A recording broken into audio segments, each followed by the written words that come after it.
Você tem que entrar num campo de batalha, não para ficar com medo e ficar chorando ou conversando o que é que o outro tem de maior. Sabendo quem você é em Deus, você entra certo da vitória.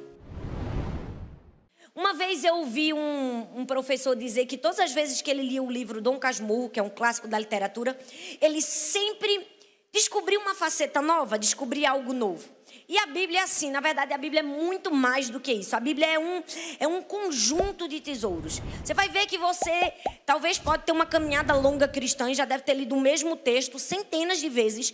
E todas as vezes que você lê, ou sempre algo novo pode te saltar aos olhos. Porque a Bíblia tem esse poder. Ela é sempre nova, ela é sempre fresca para nós. Ela tem sempre um ensinamento novo. E vamos falar a verdade.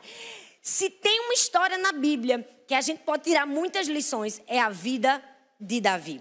E sabe, muitas pessoas quando falam de Davi, falam daquele menininho que venceu o gigante e como ele foi corajoso. E às vezes a gente não percebe essa faceta do quanto Davi foi tentado ou acusado na sua identidade. O texto diz que ele estava indo levar comida para os seus irmãos. Ele era só um entregador de comida. Mas quando ele chegou lá, ele começou a fazer perguntas aos soldados. E ele começou a perguntar o que é que está acontecendo. O que é que vai receber aquele que conseguir matar este homem. E quando ele começa a fazer aquelas perguntas, ele começa a receber as respostas. E algo mexe com o seu irmão. A primeira coisa que eu quero destacar nesse texto é que no versículo 25... o texto diz que os israelitas, eles ficavam conversando entre si. Eles diziam assim: vocês viram aquele homem? Ele veio desafiar Israel. E o rei dará riquezas a quem o matar. Gente, Davi desceu.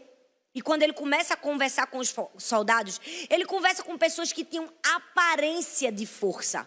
Aparência de uma identidade bem construída. Aparência de alguém que se achava forte. Mas por dentro eram pessoas fracas. Por dentro eram pessoas medrosas. Por quê? Porque eles ficavam arrazoando entre si. Eles ficavam dizendo: você viu fulano? Você viu aquilo? Eu fico imaginando Davi, aquela coisinha pequenininha, maguinha, franzindo. E ele desce e começa a fazer as perguntas adequadas. E quando ele começa a ouvir aquele burburinho daqueles homens que eram soldados, e se eram soldados e estavam no campo de batalha, venhamos e convenhamos, gente. A conversa deles tinha que ser o quê? Estratégia de guerra. Mas ao invés de conversar sobre estratégia de guerra, o que é que aquele bando de homem estava fazendo? Vocês viram fulano? Vocês viram cicrano? Eu fico imaginando Davi pensando: gente, aqui é um bando de cabra macho ou é uma novela mexicana, né? Que os homens que era para ter força, que era para ter coragem, que era para guerrear, que era para estar conversando de estratégia, coisa. Meu Deus, tu viu fulano? Por quê? Porque eles só tinham aparência de identidade, mas eles não tinham uma construção de uma identidade verdadeira. Eles não sabiam quem ele era. E paradoxalmente, Davi sabia. Davi, aquele que não tinha aparência, tinha essência. Ele sabia quem ele era e sabia para onde ele estava indo. Por quê? Como é que eu sei, pastora? Por que você está dizendo que eu sabia que Davi sabia? Porque a Bíblia diz que ele fez as perguntas adequadas. Ele não ficou: vocês viram fulano? Como o texto diz que os soldados ficaram. Ele ficou assim: olha, o que é que vai ganhar quem matar? Porque eu vou matar, é certo. E ele começa a perguntar já a recompensa. Uma pessoa que sabe quem ela é, ela não fica com medo daquilo que ela vai enfrentar. Ela já pergunta a recompensa que ela vai receber quando ela enfrentar e ganhar. Você entende? Essa tem que ser sua perspectiva. Você tem que entrar num campo de batalha não para ficar com medo e ficar chorando ou conversando o que é que o outro tem de maior. Sabendo quem você é em Deus, você entra certo da vitória. Mas sabendo quem ele era, lembra que eu falei no início que quando a gente está construindo nossa identidade vai vir alguns obstáculos?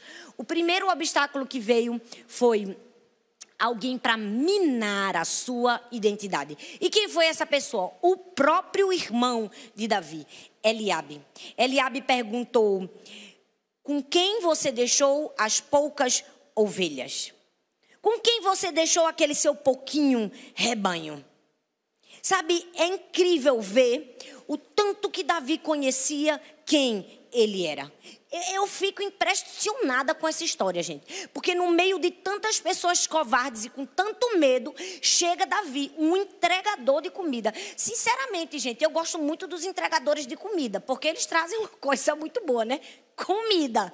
Mas eu nunca vi um entregador de comida ser o protagonista de um filme hollywoodiano. Ninguém vai ver Batman e o entregador de comidas.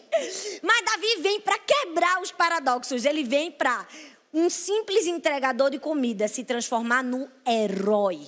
Se transformar em alguém que vai mudar as circunstâncias. E toda vez que você aparentemente tiver algo muito simples nas suas mãos, uma função muito simples, como Davi tinha, um entregador de comida, mas dentro de você tiver o ouro da sua identidade, o diabo vai tentar minar você. O diabo vai tentar destruir quem você é de verdade. E o diabo usou quem? Usou Eliabe. Usou Eliabe para afrontar. E se você ver, a primeira pergunta que ele fez para Davi foi: por que você veio até aqui? Essa foi a primeira pergunta. É como se ele estivesse perguntando assim: quem você pensa que você é? Aqui não é lugar para você. Ele estava indo de encontro à identidade de Davi. Mas ele achou pouco e ele não somente perguntou quem você pensa que é. Ele fez uma outra pergunta. Ele disse assim, ó: com quem você deixou lá aquele seu rebanhozinho fuleiro, como chama no Nordeste? Aquele bando de ovelhinha lá que você cuida. Com quem você deixou? Por que Eliabe falou isso? Porque Eliabe não queria somente ferir o coração de Davi na sua identidade. Ele queria que todas as pessoas ao redor de Davi soubessem que ele era apenas um pastorzinho de ovelhas. Ele queria humilhar Davi diante de todas aquelas pessoas. E sabe o que é que eu penso? Eu penso que na nossa vida também é assim. Nós não vamos estar isentos de pessoas que vão nos afrontar na nossa identidade, que vão dizer: quem você pensa que é para chegar nesse lugar? Ou você está achando que você é demais? E também não vão faltar pessoas que diante de outras pessoas vão tentar nos fazer diminuir. O que é que nós precisamos ter em mente? Que nós precisamos vencer os obstáculos e continuar na construção da nossa identidade. Mas ele falou uma terceira coisa que eu não sei se você percebeu no texto. Ele perguntou quem você é, depois ele perguntou com quem você deixou suas ovelhas e por fim, o que foi que ele falou? Ele disse assim: eu sei quem você é. Primeiro ele duvidou da identidade de Davi. E depois que ele duvidou, ele ridicularizou a identidade de Davi. E depois que ele ridicularizou, ele tentou impor a mentira do diabo para a identidade de Davi. Ele disse assim: eu sei quem você é. Você é um presunçoso. E você veio aqui porque você acha que vai ganhar essa batalha. Agora eu quero que você pare e pense comigo, porque a Bíblia é feita para a gente meditar, pensar, arrazoar. Olha o capítulo anterior a essa conversa de Davi com o irmão. O que é que tinha acontecido antes? Davi tinha sido ungido rei de Israel pelo profeta Samuel. Ele havia sido ungido e quando ele foi ungido, algo aconteceu. Quando um profeta foi ungir, o profeta se enganou. Ele se enganou com a aparência dos irmãos. E quando ele se engana com a aparência dos irmãos, Deus dá uma resposta ao profeta. Ele diz assim, 1 Samuel 16, o verso 7, diz assim: o Senhor, contudo, disse a Samuel: não considere a sua aparência nem sua altura, porque eu o rejeitei. Porque o Senhor não vê como vê o homem homem vê a aparência, mas o Senhor vê o coração. Olha bem para mim que coisa linda e especial. Deus já havia assegurado a identidade de Davi antes.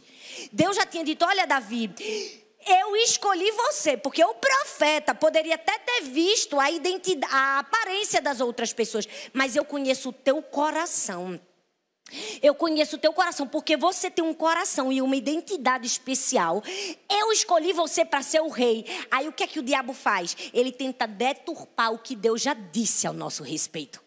Deus já havia dito para Samuel, para dizer para Davi: Davi, você foi escolhido porque você tem uma identidade preciosa. Aí vem o irmão para negar o que Deus tinha dito e dizer assim: quem você pensa que é? Você é um presunçoso. Você percebe que o diabo não passa de um mentiroso? Você não percebe que o diabo não passa de um enganador, que tudo que Deus diz ele distorce, que tudo que Deus faz de bom ele tenta confundir. Era como se ele estivesse querendo fazer Davi desacreditar de quem ele era. Toda pessoa que está no seu processo de construção de identidade, o diabo vai tentar minar essa construção, vai tentar destruir essa construção. Mas sabe o que eu mais amo nesse texto? É que o lugar onde Davi foi mais tentado e acusado na sua identidade foi o lugar da sua maior vitória. Foi o Vale de Elá. Foi lá que ele matou o gigante. Foi lá que ele ficou famoso. Foi lá que ele ficou conhecido. Foi lá que o nome dele ficou destaque nos jornais. Foi lá que a história dele mudou, que ele casou com a mulher do rei. Foi lá que os impostos todos foram isentos para ele. Foi lá. Foi no lugar onde ele continuou acreditando nas palavras de Deus ao seu respeito, ao invés das mentiras do diabo. Eu quero te dizer que você é uma mulher única. E com certeza você já ouviu isso várias vezes. Mas eu também preciso te dizer que nessa construção de se ver como uma mulher única, o diabo vai usar pessoas até próximas de você. Irmãos, pai, mãe, amigos, pessoas que você ama, para destruir a sua identidade, para dizer quem você pensa que você é. Ou para dizer, eu sei que você é presunçoso. Você precisa responder como respondeu Davi. Davi respondeu com a segurança de alguém que já havia escutado a voz de Deus e já havia crido. Ele simplesmente virou-se e continuou conversando com os soldados. Gente, eu amo isso. Era como se ele olhasse assim para o irmão e disse assim, rapaz, eu estou achando que tu está com algum problema, porque quem tem problema aqui é tu. Eu mesmo não tenho problema aqui não. Ele virou e continuou a indagar os soldados, e não somente isso, ele venceu a batalha.